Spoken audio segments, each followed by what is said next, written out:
2, you are identifying your match fit below. So we are very familiar with this selectivity chart. So please make sure to determine your match, overmatch, and undermatch.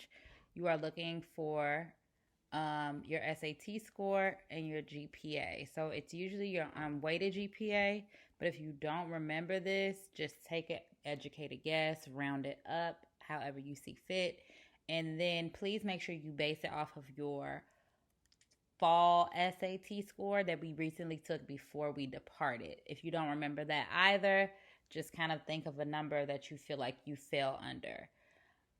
When you complete this, you are going to highlight your green for your match school or your match selectivity level, red for overmatch, yellow for undermatch. So, for example, if I have a 2.68 GPA, I would fall in this area here. But if I have an 870 SAT score, I would fall in this category. So I would just make the connection from here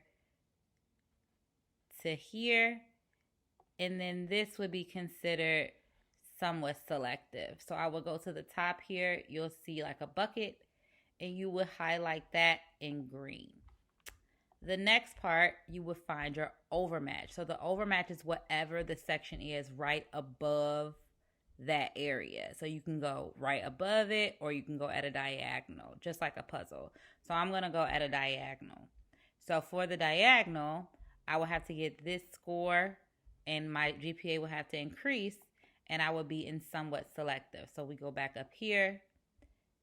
You select the red. That would be your overmatch. Now again, undermatch is schools that are going to be underneath what you have, but you also have a higher chance of getting into. So that would be either going to diagonal or below. It would make me 4-year eligible. So I would take that, highlight it, or just put your cursor in that box, go to the filler and click yellow. So that is what it would look like. Please make sure that if it's repetitive, such as my example, you still highlight your overmatch and your match.